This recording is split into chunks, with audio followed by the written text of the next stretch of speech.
I don't know if you can hear that, but mixed in with the ocean sounds way in the distance is a helicopter. But this is pretty handy. Now that it's getting to be later in the year, it's mid-April now. Just that I'm not running into that problem I had in Japan where it got dark at 4:30, it was kind of cool in a weird way for it to be really warm out and pitch black so early in the day. Kind of fun when you're in the city that you just get to go experience the nighttime version of Tokyo without staying up all night. But now that it's like mid-April, it's almost 7 o'clock now, and I mean, it's getting a little dark. I might be pushing it a little, but this is a pretty small area I'm at, so even if it gets dark on the way back, I think I'll be fine. And this is really beautiful. So this is Dadaepo Beach, Dadaepo. It's one of the subway stops in Busan. And yeah, this is handy because I just had a really weird day where it really took me a long time to get moving today. I didn't really leave the house and start walking around until like 3 o'clock. And I've never taken the subway in Busan except for the very first day. But I stopped in a subway station just because I wanted to check my T-Money card. And then once I was in there, I was like, let's just get on the subway finally and go somewhere. Because the subways in South Korea is like $1.50. It's a really good deal. And then I was like, this one goes to a beach. It is a lot of stops. It was like 25 stops. It took a pretty long time. But luckily it cleared out as I was going. When I had like 10 stops left, I was able to sit down and have a quick little cat nap, and that goes a long way. So I got to this beach and I was like, hey, this seems pretty nice. This is pretty cool, but it's late in the day. It's like 5 o'clock or whatever. I should probably come back here later before I start trying to explore this area or go along the shoreline or what have you. But then I walked a little ways around the shoreline, and I could only go a little ways. I'm not sure. When the water's lower, maybe you can walk along the edge more, but maybe not. I'm looking at it now, and it's pretty rocky. But I found a little path going up into the woods, and I'm like, let's just go up there and see what happens. And then from up there was a proper path with a classic just old lady hiking. So it's like, cool, I'm not anywhere weird. This is fine. This is just yet another random place where old folk hike. So I just started hiking around, and there were various random signs for military bases. And the first little peninsula, the little peak edge part of the forest by this beach that I tried to go to, I did get stopped by a military gate. But now I'm at another little peak, and I'm just looking out at the ocean and looking at, there's a bunch of little islands out in the water, and I can see three lighthouses, but actually there's 1, 2, 3, and I think 4 and 5 down the coast. There's a bunch of shit going on here. But yeah, this is pretty goddamn nice, and and it's not that big, and just that I can just do this, even though my day was ridiculous. And it's way too late to be starting this particular adventure, but it's all right, it's all good. This place kind of reminds me of, what was that island called in Japan that was like touristy? It was one of the last places that I went. Not Oshima, right? I'm pretty sure Oshima Island is like a for real island that you need to fly to. It's just one of those words, one of those names that got stuck in my mind because Roger Swan went there. I don't have my pre-downloaded map of Tokyo anymore. I'm zooming in on my phone and there's nothing there. Whatever, it'll come back to me in 10 minutes. That's how it always works. But yeah, this is pretty sweet for my first actual going somewhere. I haven't really felt the need to get on the subway yet because I could just walk to the reservoir and to all these mountains and all this stuff in Busan. But then if you want to start traveling a little farther, definitely pays off. This place is really nice. Yeah, I was going to say, it kind of reminds me of that touristy island in Japan, only in that it's about that size. It's actually maybe a little smaller even. But it doesn't remind me of that in the sense that this is not touristy at all. There's fucking nothing here. There's the weird little military base, and then there's just hiking paths and an occasional stray cat. So in some ways, this is kind of more what I had hoped that other island would be more like. But it is just weird that even just getting to this beach and seeing the view of the ocean and seeing all this stuff, and now I'm on the other side and I'm looking at the shoreline and it's all beautiful. It is just weird that there's just something in my brain that would just feel differently if I were in Japan right now. It's so weird because I'm just stuck in this weird mid-zone where the more I learn about actual Japanese society, I'm quite sure I would not enjoy it. Just the rules, the regulations, the conformity, it just wouldn't fit with me at all. Just hearing little anecdotes about people needing their Hanko stamps to do banking. I forgot it at home, and it's like, well, too bad, go across town and get it because your actual modern day ID is not good enough. It's not, got to do everything by the books. There's so much stuff that when you just visit Japan, you don't have to take part in at all. You really do just get to wander around and soak it in. But along those lines, not only is it a beautiful place, and there's so much stuff I like about Japan as a place, and just at that basic, walking around, using the subways, going to the convenience stores, on that shallow level, I like it a lot. But there's still a phantom thing trailing along behind me of just, as a kid, the video games I loved came almost entirely from Japan. As a teenager, the manga and anime that I watched was entirely from Japan. As an adult now, I'm traveling to Japan, and it's for my entire life, Japan has just been my surrogate. It's like my weekend dad or something.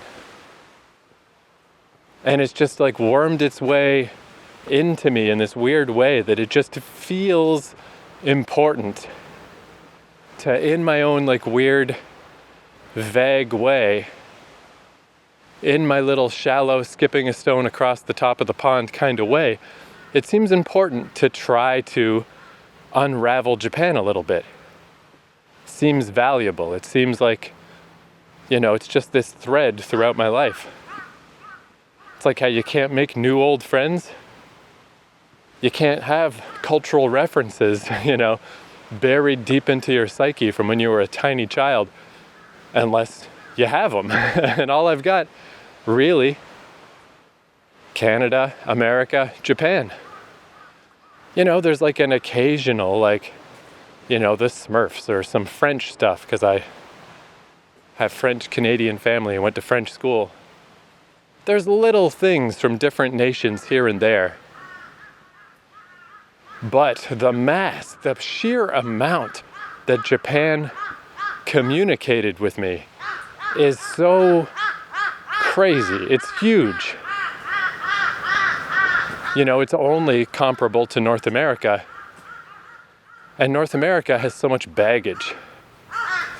Every day waking up, looking at the news and seeing something annoying happening, It's oh, I hate being in America sometimes, in North America.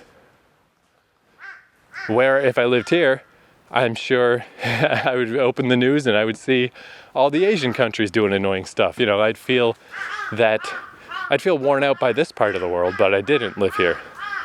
I grew up in the West, I'm worn out by the West. So Japan has these cultural tendrils that got deep into me from way back.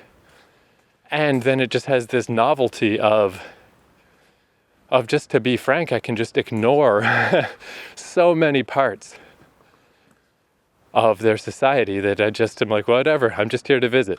It's none of my business. And it makes it into this just incredibly intoxicating environment. But on the other hand, I don't know, it's surprising that South Korea doesn't feel the same.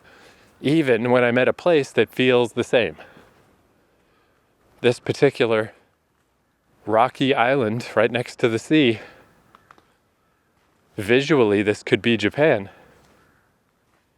But my brain just knows I'm not in Japan, so I just don't feel the same. That hard to describe, just weird, magical feeling I feel in Japan. I have felt it here, but I could count on both hands how many times.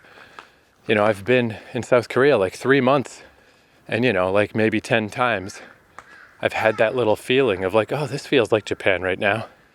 On a day-to-day, it just doesn't feel that way. And I don't know why. It's so hard to figure out.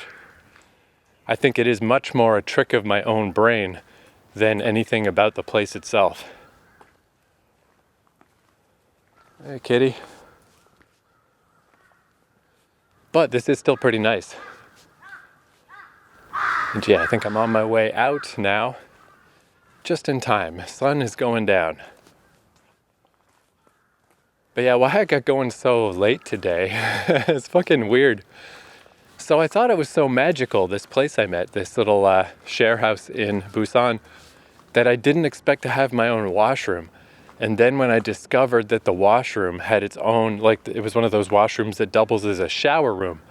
And I was like, this is incredible. I had my own shower after the place in Seoul where I had to share the shower with 30 fucking other rooms. Crazy. But I was very hesitant to use it as a shower because it just felt wrong. By North American standards, it's like you can't just turn on a shower head in your fucking in your bathroom and just spray water everywhere. That's fucking so weird. You can't do that. But, it's like, yeah, but you can. That is what you do here. But I learned that it is kind of a bad setup. It's not nearly as magical as I thought it was.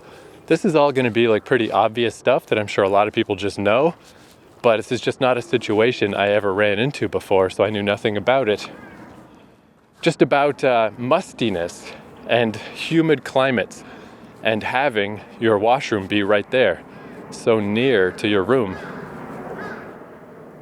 Airplane going by. I realized since I came into Busan on the train, I don't know where the airport is here. I gotta figure that out at some point.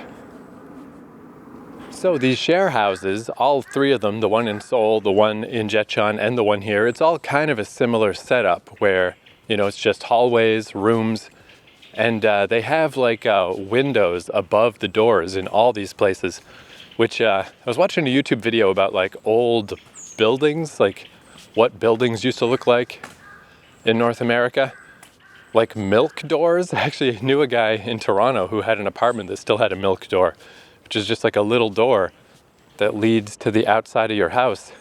So the milkman can just put the milk in there and it'll stay chilly because it's basically outside of your house. And then you just open the door from the inside and take your milk. But yeah, there's a name for these windows that go above doors. And they're kind of handy because you can just tell when the light's on somewhere. Like the place I'm at now, you can tell if someone's using the kitchen because you can see the light is on. And opening the little window helps a little bit with being in this stuffy room, but not a ton. And I guess that's what the problem has become, is being trapped in these little contained rooms. And because it's such, the place I'm at now also has, if not 30 rooms, like 25, it's got a lot. You can't really just have your door open. People are walking by all the time. So you're just stuck in this little room. And like in Seoul, that was a problem because of the heat. That place, by the way, because in Japan, you just set the temperature of the hot water to whatever you want. In my case, I like it to be about 43 degrees Celsius. And then you just turn it on full blast and there you go. Where in South Korea, it seems like they do that less.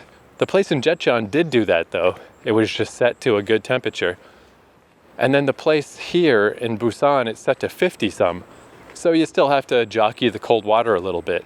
But I don't know why. In Seoul, it was set to like 70 or 80 because that's what led to, when the heater was on and the water pipes were running under the floors, led to this horrifyingly hot environment in those little rooms. There was just no need for the hot water to be that hot. It's fucking strange. Because if you need boiling water, that's from a separate device. Maybe because it's a communal place, I don't know. Maybe some dingbat North American who thinks you're supposed to have blazing hot water out of the hot water tap turned it up and it just never got turned down. I don't know. Anyway, in Seoul, being trapped in the room, the problem was the heat.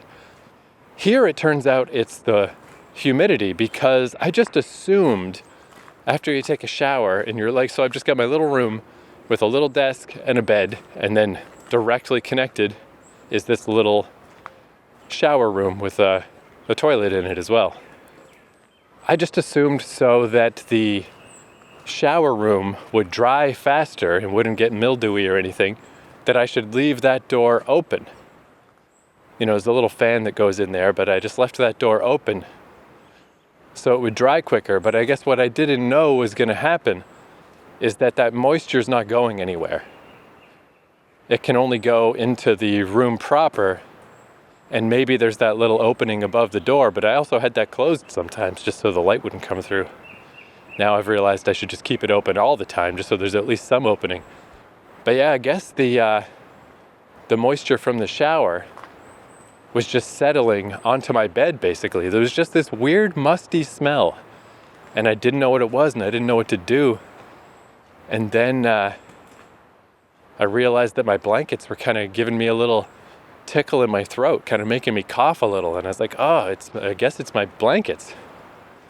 Because I guess all that humidity just got soaked up into my bedding. So my bedding didn't feel wet, it felt dry, but I guess, I don't know. See, I mean, I'm just presuming all this stuff. I've just never experienced this situation at all. I guess it just developed into a little bacteria or something that smells weird. Because it's not like very strong, but it's just definitely unpleasant and just sort of ever present. It hit the point where I just couldn't ignore it anymore. I'm like, what the fuck is that? And then I kind of pieced together what was happening. And it's like, I guess I have to just keep that door to that bathroom closed. And just assume that the tiny little fan and the little vent in there is enough. And that water in there will just evaporate up out of there. It seems like there's no good way to handle this though, because that seems like a lot of pressure to put on the little shower room. It's still not like a very good way to get the water out of there. And I guess that's why people, like, they wipe down their shower room right after they use it a lot in Japan, and I presume they do that here too. But I can't even do that, because then what do I do with the towel? I have nowhere to put it. It still will just have to hang around in my little room till laundry day, and in the meantime get all musty. But basically that's what I did today. I spent all day doing laundry to clean all my bedding. There we go, I can see. Yeah, the lights are turning on in Busan. I can see the proper city. I'm almost back. Nice. I don't know how much time I'll spend down here. I might just hop back on the subway, head back up. Maybe I'll get a coffee. I don't know. It's very pretty though. Very pretty looking. But yeah, definitely it did help a lot to clean all my bedding. I've got all my clothes like just packed away in my book bag, so they at least are not part of the general population. They can just stay out of the air so they don't smell musty. Hopefully when I get back, you know, it did seem noticeably better, but not like immediately fixed. I think, you know, now that I'm aware of it, I'm going to be vigilant about it, but I think a life of gentle mustiness, I don't know how to avoid it. I don't know how to get around this, because it's just this teeny tiny little 95% sealed off room, and then it's connected to a shower, and it's just like, this is not a good system. This is bad. And the reason I never knew anything about this, and I'm just piecing it together now with no particular experiences to draw from, is because I just grew up in this 100-year-old house that was like the rectory. There's a church next door to my house, and this was the house that the priest of 100 years ago lived in. It's like a great big 3-story house, 4 if you count the basement. You know, it's huge. And we only have one bathroom and one shower in the whole place. I guess they did install one way up on the 3rd floor, but it hasn't been hooked up in a long time. And it's just in its own big ass room, and like, this has never been a situation. Like, you know, just whatever moisture there is just easily dissipates, because the house is a zillion fucking, you know, it's really big. It looks like a little casino or something over there. Some cool lights. Yeah, now we got the mix of traffic on the one side of me and the ocean on the other, blending together into, I think you can mostly hear the ocean, but that's what the blend of sounds is now. This is pretty cool though. Busan's pretty good. But yeah, these tiny little rooms, as much as I like this setup a lot, and I like how cheap it is to stay in South Korea, and I like just having a simple little room, that's really all I need. And then just the way that they all seem to have little communal, like the kitchens are so well stocked. The homemade kimchi at this place, God, it's so fucking good. I don't even quite know what kimchi is. You know, it's just spicy cabbage with like sourness, and it's so fucking powerful that if I put some kimchi, here's what I do. I put the homemade kimchi in a bowl, not even that much of it because it's so powerful, and then Mr. Noodles on top of that. And I eat the noodles and then whatever kimchi I accidentally get out of it. And the kimchi has made the broth so powerful that then I just take rice from the rice cooker and put that in for the second stage. So, you know, I can like soak up this spicy kimchi broth without just killing myself. It's really fucking good. But yeah, I'm not sure if having your own private shower is actually better. The mustiness is such a pain. It's such a bummer. And yeah, sharing my shower with 30 people was strangely not that bad.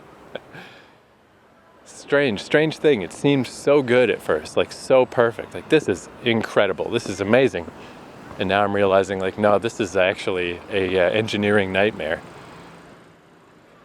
Showers need to be at a much greater distance than 2 feet away from your bed and your clothes and everything that you own. I guess really what this place needs is just way more air purifiers, because that's one thing too. In Seoul there was tons of those, tons of air purifiers everywhere, and they really work. The air was amazing in there when I wasn't being blasted to death from the heat, but all the air was really fresh in there. That's what this place needs. I need like a little dehumidifier in that room. But anyway, I pieced this all together yesterday and I was like, oh, okay, this is what I need to do. I need to do laundry. By the time I figured it out, it was past 11 at night and you can only do laundry till 11. But then I just had a classic insomnia day where I just couldn't sleep. I think I said this last episode too. It's just been what's been happening lately, up till 5 in the morning. It's just like, fuck. But then I didn't sleep in especially long. I still woke up mid-morning and I just got up, spent all day, took a couple loads to do all this laundry, then pulled myself out of the fucking room and then came down here. And yeah, it's getting quite dark now. I'm pretty much back in the city proper now. But I feel surprisingly good for having so little sleep. It's probably just like that it's just exciting. It's so fun. It's like my first time taking the subway besides the utilitarian first day. The weather's so nice. I don't even have a jacket. I just have a little thermal shirt in my back pocket that I needed a little bit out on that peninsula when it was windy, but right now I don't. Perfect weather. Oh, it just feels good. And I think I just feel good in general because I had a little chat with my ma about like, should I actually come home? Does it matter if I come home? And she's like, nah, fuck it, man. Just stay out there, do some more stuff. So I was looking into Jeju Island, and the weird thing is I just figured like, nice, now that I'm in this part of the world, everything's nice and cheap. For example, I can get a flight to Jeju, which is just a little island just off South Korea that just seems to count as a domestic flight, for under $50 for a little 1 hour flight. It's like, fuck man, that's amazing.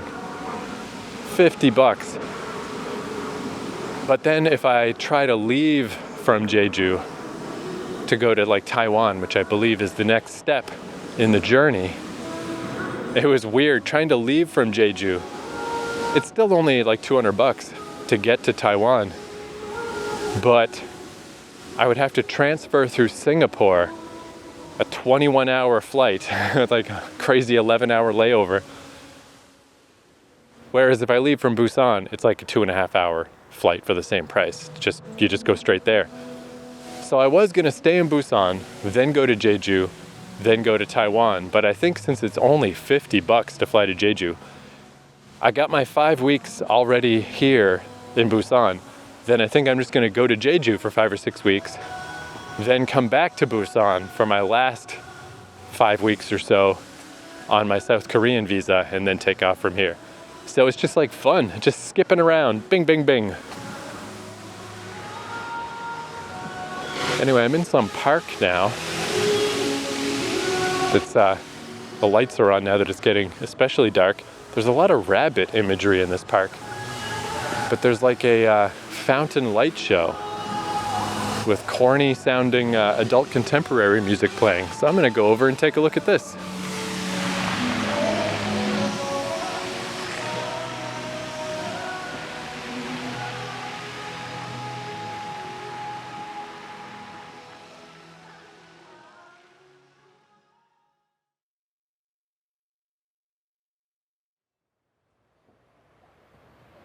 Oh man, that was pretty nice. It's like this super fancy, elaborate, huge fountain show. Like I saw one of those, me and my friend Chris stumbled upon one in Amsterdam, but it was like teeny tiny compared to that. It was very small, still kind of a neat little thing just to see. This one, a huge thing. With the music playing all synchronized up and lighting, and it just kept going and going and going. And that's where I got my standard like feeling like a weirdo feeling. That at first I was like, what a neat thing to just stumble upon at the perfect time, just as it's getting dark. And it's just a free thing, just one of the wonders of a big city. Stuff's just happening like that. Like I remember I was walking around Montreal one evening with my friend Brad, and we just stumbled upon like a whole freaking Cirque du Soleil type thing going on. I've seen random bands in Toronto, like, oh, I always wanted to see that band. And they're just playing at like, what's that square called? The one by the Eaton Center, anyway. Oh, I saw Spooky Reuben, Canadian legend in Kensington Market. But yeah, just walking around, cool stuff's happening. But then that song ended, and another song started. And halfway through that song, I started feeling like, am I allowed to leave now? It just seems like rude. Everyone else is watching so enraptured. And this is like awesome. No complaints. If you want a big, cool fountain light show, this is it. It's perfect. But I've been standing here for like 5 minutes. It's my classic thing of like, I want to be moving. I want to move through an environment, past an environment, to the next environment.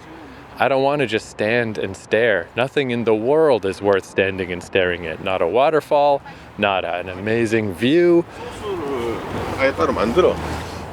Not a light show, not nothing. So eventually I just backed away, turned around and started walking like, sorry everyone. It's like I'm like the guy who gets up in the middle of the movie. I'm sure no one gave a sweet fuck. No one noticed what I was doing, but I just still felt weird about it. And I was like, yep, there we go. There's my classic brain kicking in again. Give me the best thing in the world, it's not good enough. And the airport must be around here somewhere. So there's a lot of airplanes going by.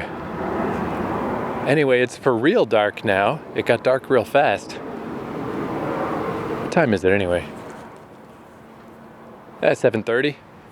And I was like, I should move my way back toward the subway. No specific plan though, no big hurry. But I got out of the subway, and the only landmark I noticed at all was an Adia coffee, because Adia is my favorite coffee shop chain here because I love their self-serve kiosk where you order yourself, because it has English menus and it takes my card and it's awesome. Coffee shops are all very nice here in South Korea, but that does it for me. That's my fave. But I just saw that and I went across to the park, and that's it. So yeah, coming back now, I'm at some different part of the park. Is it even part of the same park? I guess I didn't really go in the park. I went to the beach. So maybe that's, now that it's dark, I'm trying to guess where the beach is. Maybe it's over there? I believe I see people. I don't know. This terrain is extremely confusing because what I'm at now, though, just as I wandered, again, just the awesomeness of big cities. There's just weird, cool shit as you wander. This is like marshland. There's like reeds everywhere. Or whatever. It looks like wheat. I don't know what it is actually though, because it's dark and I probably wouldn't know anyway. But there's all of these It's like this walking promenade that comes out over this marshy area. And it's huge and it's all lit and it's kind of got different branches. It's really elaborate. And then there's the city, the like main road that goes next to the water across from me, but I don't see the Adia. I do see a Starbucks. And then just a bunch of, again, just the random stores that are just nothing to me. The random stores that just feel like blank storefronts to me, like in a video game, because they're all just Korean businesses with Korean signs that I don't know what they are. Oh, and there's one, I haven't seen very many of the classic Christian crosses here. There's quite a few in Seoul, and there's a shit ton in Jecheon. Especially at night, you start noticing that they're everywhere. I haven't seen that many in Busan, but there's one. There's a nice red neon lit up cross. But yeah, I have no idea what this is or where it's leading me or what. It's just cool. It's just like the awesomeness of, yeah, it's such a nice thing. Like I never really knew this when I was growing up because my hometown is relatively small. All I ever heard actually about cities was bad stuff. Like, you don't want to go there. Big cities, they suck. Too much bustle, too much noise, too much craziness. And that is certainly true in some cases. You know, obviously stuff like New York and to a lesser extent Toronto, I've grown to have a bit of a tough time with. But they were still very exciting when I first went to each of them. And then the smaller stuff, the Montreal level, the Vancouver level stuff, or this city here, Busan, is fucking wonderful. There's so much great shit in a city that just because the population can support all this cool stuff and the tourism industry has a reason for it to be here. Because I'm just wandering. I see in the distance a bit like a smokestack in a factory, like sort of the edge of what is going on is coming up. But on the way there, like, what even is this? It's fucking awesome. Just this weird, beautiful walk on this wooden walkway, this promenade thing. I just because I'm stumbling around, like it's the best. Where I was thinking about how in Jecheon, I really did like the hiking path to the west of Jecheon Station that intertwines with the golf course. But one time I came off it at the wrong spot and I had like a 20-minute walk to get back to town. And it was just like a walk along a terrible highway. And there was nothing there but highway and businesses. And at least I got to stop into a convenience store and buy one of those weird push-pop Mackie rolls that is just full of strange miscellaneous Korean stuff. But it wasn't pleasant, you know? It's like if you go off the beaten path in a smaller town, you just get fucked. There's nothing there. Where when you go off the beaten path in a mid-level city, there's a huge chance that you're just going to accidentally find something beautiful. Like now I'm at like an observation deck. And there was a couple here, but they just left, so I'm all by myself now. Go up this little spiral staircase. Yeah, and there's like observation thingies, you know, that you look through. How does this work when you have glasses? Do I take my glasses off? I guess so. Yeah, I don't know. I'm not sure if I can actually use these. I can't really see much through them. But I don't know what I'm looking at anyway, because it's dark out there. But yeah, I can just see in the distance. It's a little hazy today, a little teeny bit polluted-y. So that probably makes it harder to see these mountains in the distance. They're very indistinct, but I can see mountains across the water. Over to my left, there's the mountain, or the island that I was on.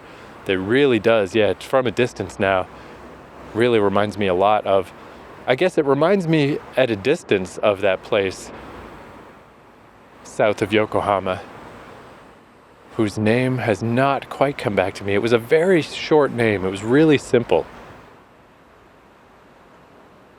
Was it just Inoshima? Yeah, because I was thinking Oshima, but it must be Inoshima. But actually being on it reminded me a lot more of the islands to the north of Fukuoka, where I went and walked through there and ended up at an observation deck, except those were higher than this one. But yeah, this is really cool. This is a good view, and I can see there's another airplane coming. Definitely the airport's along this line somewhere.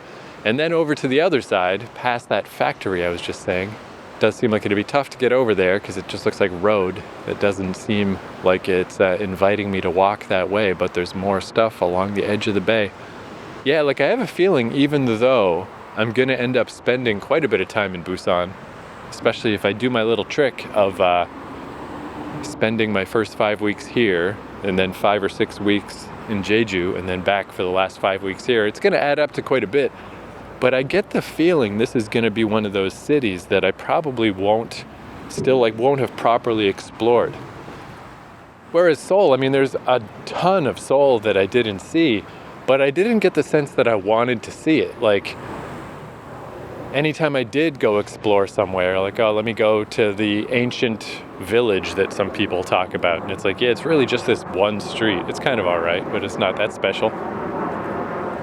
Or let me pick a random landmark, like the statue that's like the big hammer man, just as an excuse. So let's go walk there. And it's like, oh, okay, this is all right. And then toward the end, I went to Latte Tower, and that one downright sucked, just walking through miserable city just to get to this tower. You know, the only parts of Seoul that really did it for me were the mountains. I guess I would do that. I would try to get to more of the local mountains and see more of those, and specifically to explore more of Bukhansan. But in general, it's just city. It's just more city. It's just not, it's just hard to get motivated to like, oh, I could go see a new neighborhood. I could go see a new part of Seoul. Like, who the fuck cares? I don't know. I saw some YouTube videos that were like, you know, students and stuff, people that were going to Seoul for university, and they're like, wow, I love Seoul because every neighborhood feels different. Although the one I'm thinking of specifically, you know, I was going to say, do they? Is that so? Is that a thing? I mean, I guess every neighborhood feels different a little. I actually was kind of glad that I was by Hapjeong and Hanguk University, because it did feel different in the sense that it was full of dance clubs on the weekend, and it was like cool. At least my neighborhood had a cool vibe, had like graffiti and DJ fucking shit going on. But it's all still just like a vague spin on big city bullshit, where now that I think about it, I guess that YouTube video, the lady who made it was very into fashion. And I guess when she was talking about different neighborhoods, that's a big part of what she was talking about. Is this neighborhood you can buy this fucking dog shit, in this neighborhood you can buy this silk robe, lame ass fucking, you know, just shit I don't care about. If that's how you're, you know, I don't know, the way I interpret what a neighborhood's about, I guess, is different than that. Because yeah, that's just one of those things that just glosses over in my mind.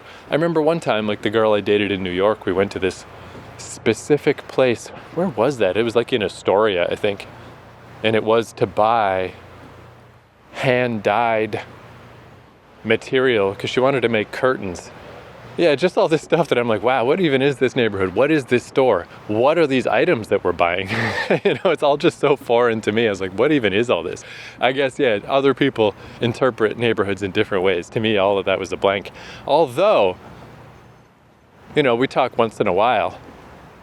And she did tell me at one point, she's like, you know, remember those curtains I made out of the fancy pants stuff? And I was like, yeah, yeah, I do. The thin material that looked cool, but was, you know, she's like, yeah, exactly. Yeah, no, I have realized that nice, heavy, dark, blackout curtains are way better. And I was like, yeah. I mean, I don't know why she brought that up. I must have said that. I probably said that because that is certainly how I feel. You want everything to be dark as the Dickens. So she came around, I guess, at some later point in life, and it was too late for me when I was no longer in her bedroom.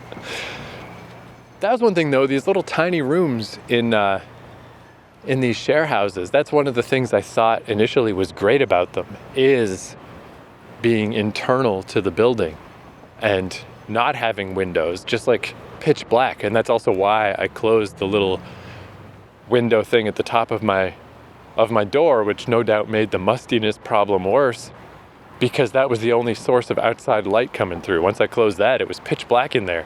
And I love that feeling. I love it. I love having no windows because there's no possibility of the sun fucking with you.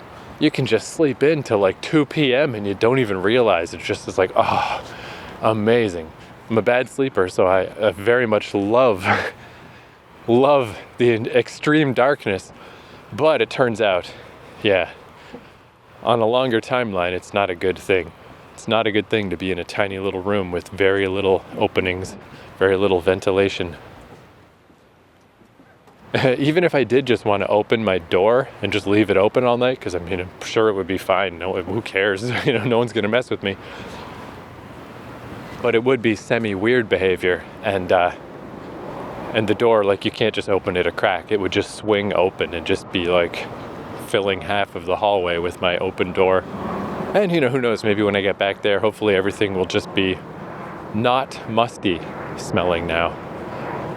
But I don't know. I think even in optimal cases, because then I started to notice that there's these little bags of charcoal like everywhere, at every little window and every little door, hanging from everything in there. And it's like, oh, those must be to absorb moisture. Like, this is obviously a problem. This is definitely a thing that happens around these parts. Or in Chechen, there was like a little bit of mold developing in the room I was in, so I just got moved down the hall to a different room so they could take care of that. But in hindsight, it's like, I bet I probably contributed to that, because I had some times that I had like some damp clothing and then I just like would hang it up and just let it dry in the room. And it never occurred to me, because again, this is never the case in my big old drafty house in Canada. Never the case where you get trapped in this little room where the evaporating water has nowhere to go. I've never experienced this phenomenon, and it's a problem. It fucks shit up. But anyway, that was really cool. It's extra nice that I got here late at night, because it made this whole walk way prettier. Random piano, but it's coming out of a speaker this time. But yeah, where the hell is the subway? Because now I do need to start getting out of here.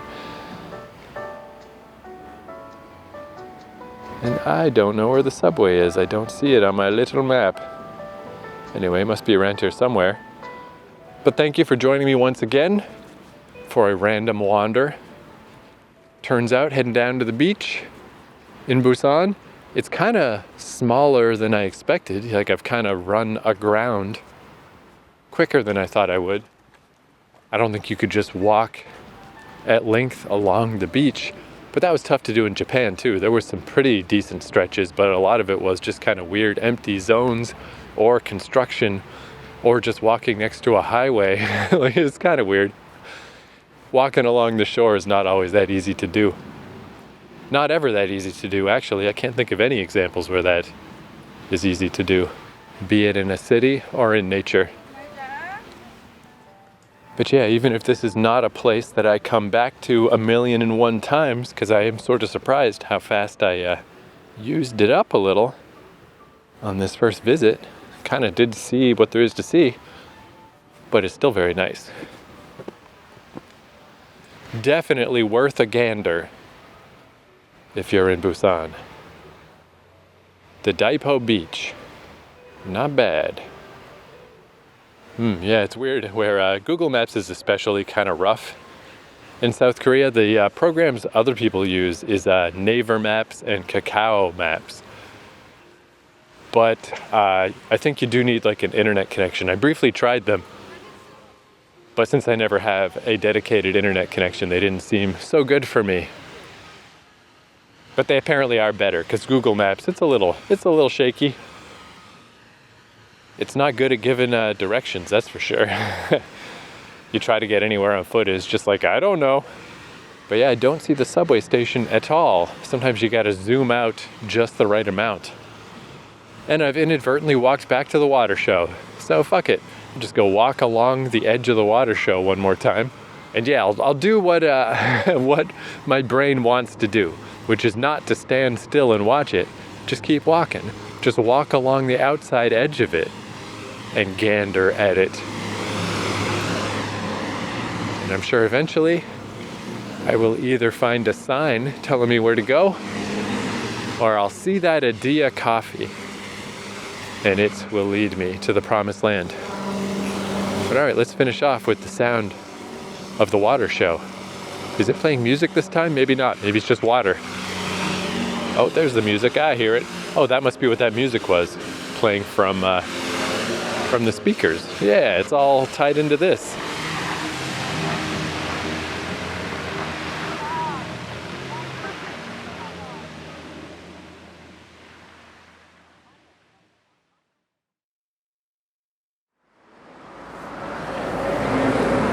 Oh man, this is one thing about South Korea, is the wait for walk lights is deadly. It takes such a long time. I was just gonna wait for the stoplight to hit here so this traffic would stop before I started recording, but I looked over at the little stop person, and this is one of the ones with the countdown, and the countdown was on 70 something. I've seen them up to 90. It's still like, now it's still at mid 40s. Like, it just takes forever. You just stand there for fucking ever waiting to cross the street as a pedestrian. That happens everywhere in every city here. But anyway, that fountain, it turns out, was blocking my view of the Adia coffee. It's right over here, and then the subway entrance is right by it as well. So I found a little map of the beach, and yeah, it does seem like I saw pretty much everything. The area I went to with the cool peninsula view and the hiking and stuff is called Molundae, Molundae. And the beach I first went to is the White Sand Beach. The cool marshland thing I was walking on is called the Guni Ecological Trail, Gouni. And yeah, you can see a little top view of it. It's not especially complicated, but there's a couple little branches, different little ways you can go. Pretty cool. But yeah, I did literally go, I guess, to each end of this beach. But that fountain, that's definitely the main event, because that's number one on this list of 22 notable things about this beach. It's called the Sunset Fountain of Dreams. That's item number one. And then item number two is Sunset Fountain Management Office. It's like, all right, that sounds a little less dreamy, but okay, if you say so. So all right, signing off from the Sunset Fountain of Dreams. Signing off for real this time. Thank you for listening. And it's weird looking now that the fountain is turned off. I saw some people strolling through there, and it's like, yeah, I guess there's set times that the fountain show happens, but it would feel weird to walk through there, because if that turned on, you'd get fustigated. But okay, thank you for listening. I'll see you next time.